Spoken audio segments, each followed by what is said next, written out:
everybody, how are you? It's Dr. Cruz, author of Maximize Your Superpowers. So listen, I want to talk to you today about what's distracting people and what it's really costing them, right? So I was talking to somebody yesterday and they were telling me about how they are stuck in kind of mentally stuck in yesteryear. Right? They're mentally stuck in something that happened to them when they were growing up. And most of my clients are stuck in something of yesteryear when they were growing up. And it distracts them and it prohibits them from growing in the now. So this particular person is physically ill because the person cannot seem to get over what they feel they experienced growing up, right?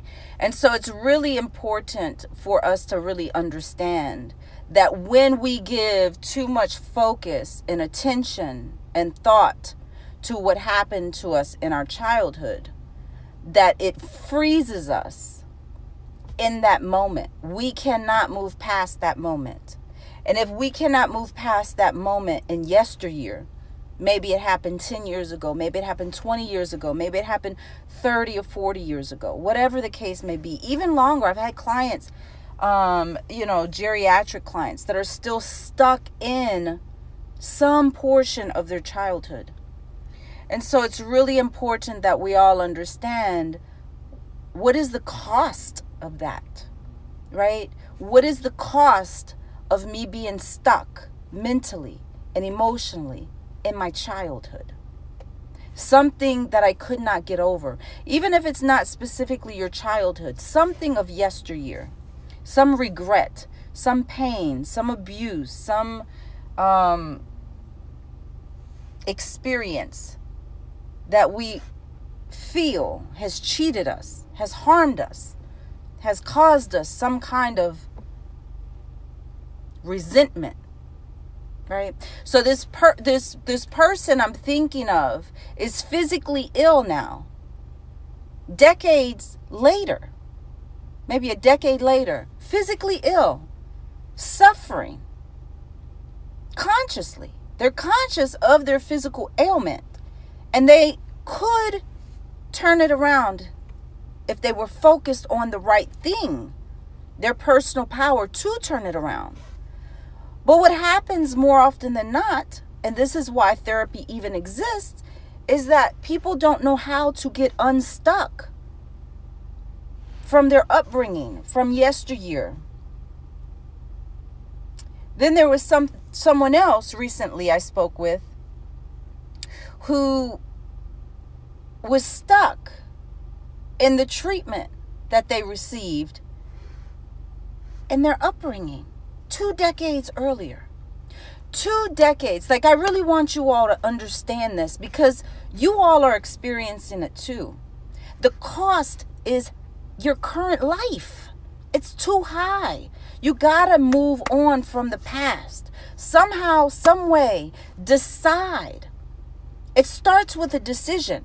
We're not talking about people with mental health diagnoses other than anxiety or depression, which is a byproduct of being stuck in the mental figments of yesteryear. We have to learn how to process that and move on from it and leave it where it was, because 10 years ago doesn't even exist anymore. Why are we bringing our pain and our baggage from childhood into adulthood to destroy us? Because that's really what's happening. When we don't leave the abuse, the neglect, the unfair treatment, the lack of love and companionship or affection, when we don't leave that in the past, it follows us into our present and into what becomes our future. And it destroys, it sucks the life out of it. You cannot be all that you can be and all you're supposed to be today if here you're still thinking about 1970 and 1980 and 1981 and 2 and 3 and 4 and 5. You understand? You must move on from the unfortunate experiences that you have emotionally attached yourself to from the past. And part of the way you do that is to understand your value today. Right? You have to understand your value today. And how do you start doing that? There are various ways you can start doing that. One is to increase the strength in your spiritual relationship with your higher power. Because most people are trying to resolve yesteryear in the flesh. And it's not often possible. Sometimes it takes a spiritual cleansing for you to remove it from your spirit, to turn it over to your higher power, to relinquish it.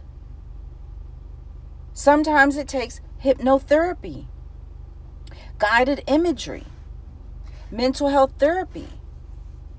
But at the core of you processing it and moving on, it's a decision.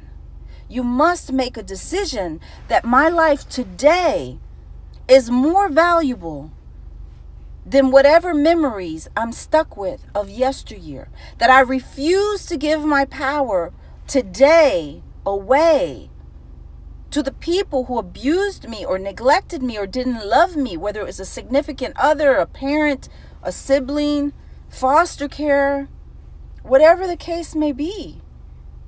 Your story, you have to disconnect emotionally from your story, because your story is controlling you in the present. And it is probably, if you're negatively connected to it emotionally, it's physically causing you problems. And you gotta stop. You just gotta stop. You gotta understand what it means to maximize your superpowers, okay? That's not just a slogan. Take your focus off of out here and yesteryear and put it here in today. Who are you today? One of the hardest things my clients seem to struggle with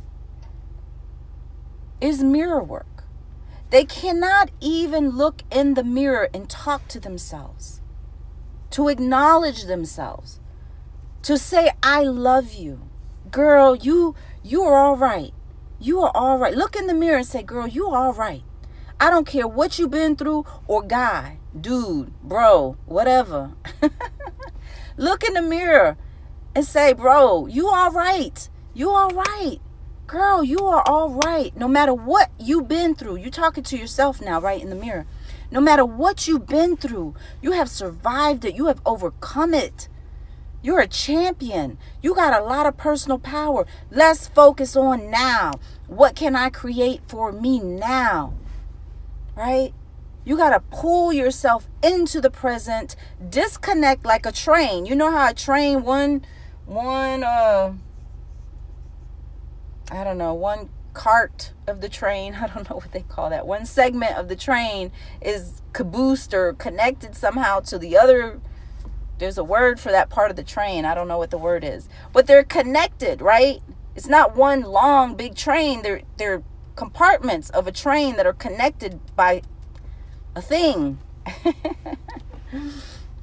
And you are connected by a thing to your past. And you need to disconnect this. Emotionally, disconnect from it. It has no value anymore. Learn from it. Repurpose it.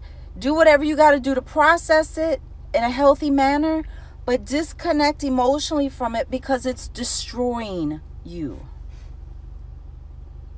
If you're emotionally connected to something negative in the past, it's destroying you in the present.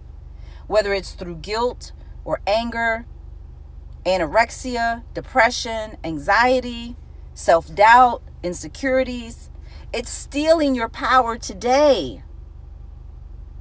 Whatever you experienced 10, 15, 20 years ago, if you're emotionally negatively connected to it, it's destroying your life today. It's sucking the energy out of you. It's causing physical ailments. It's causing mental illness.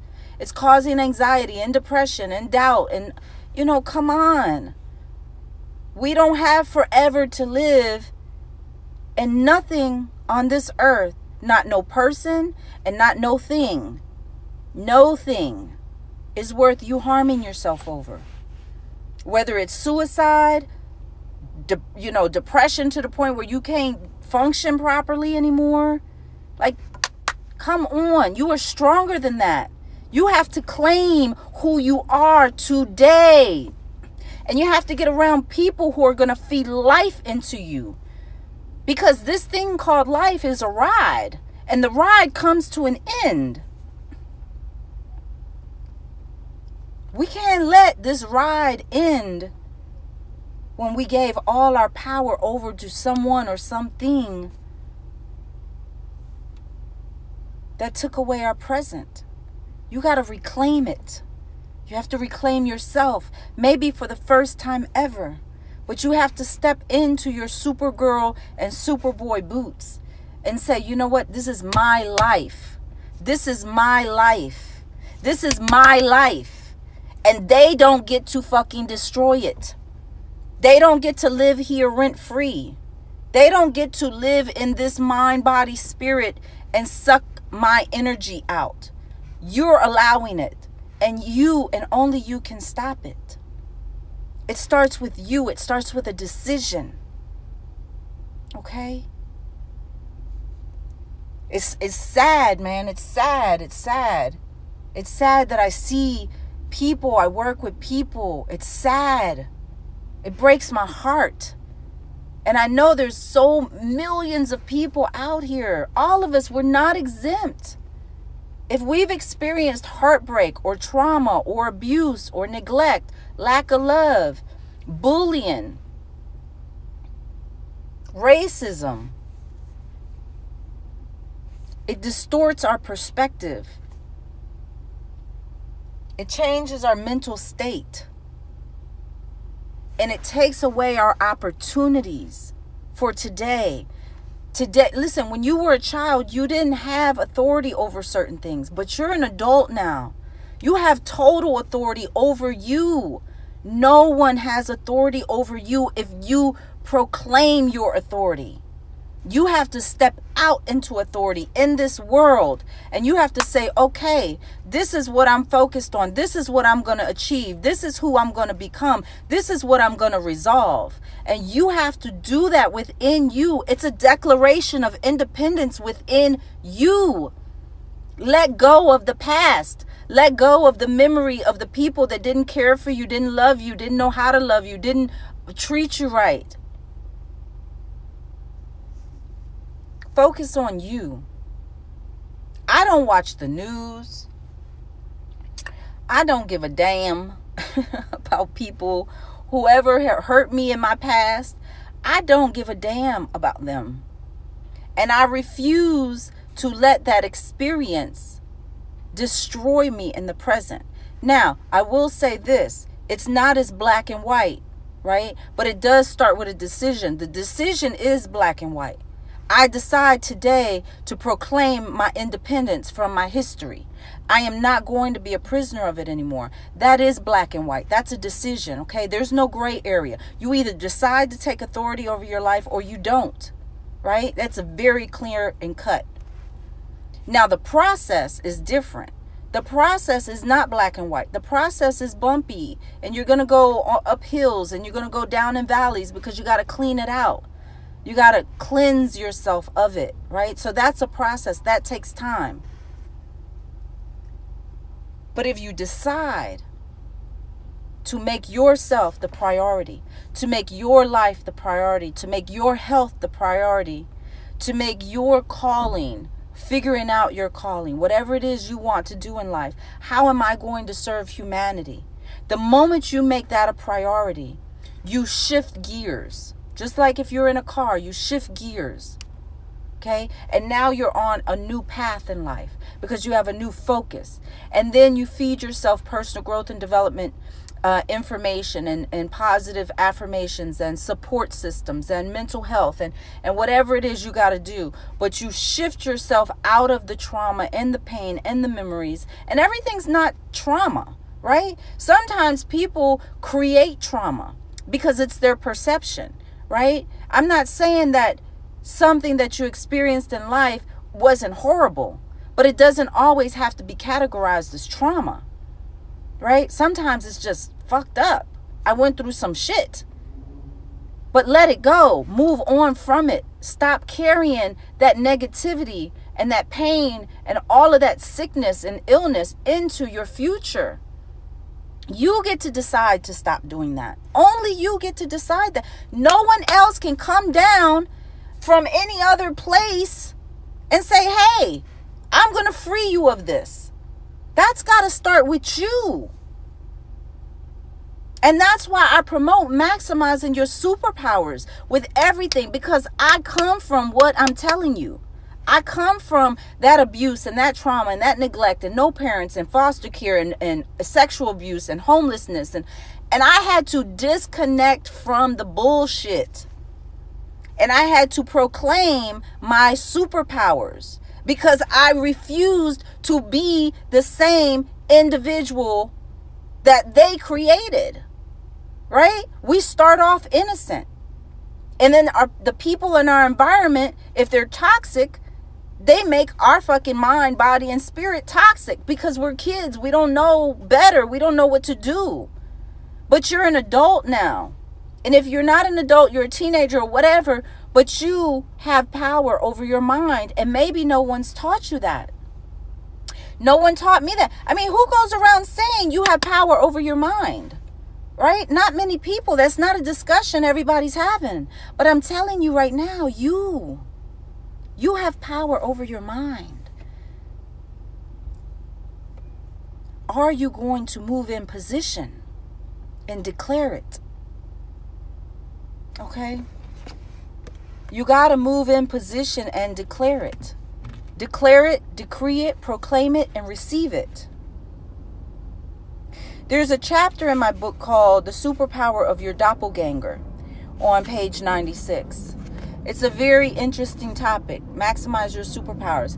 It's a very interesting topic, and it can propel you into a new vision of who you can become. And I highly encourage you read it, because you need to become someone different to live a different kind of life. You have to become someone different, more authentic.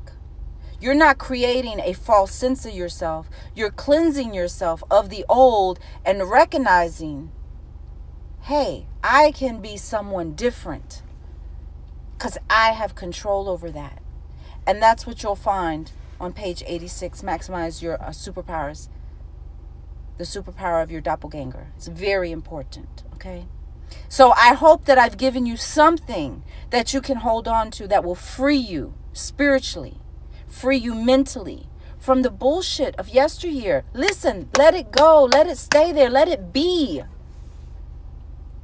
The more you focus on who am I today? Who can I become? Who do I have authority of becoming?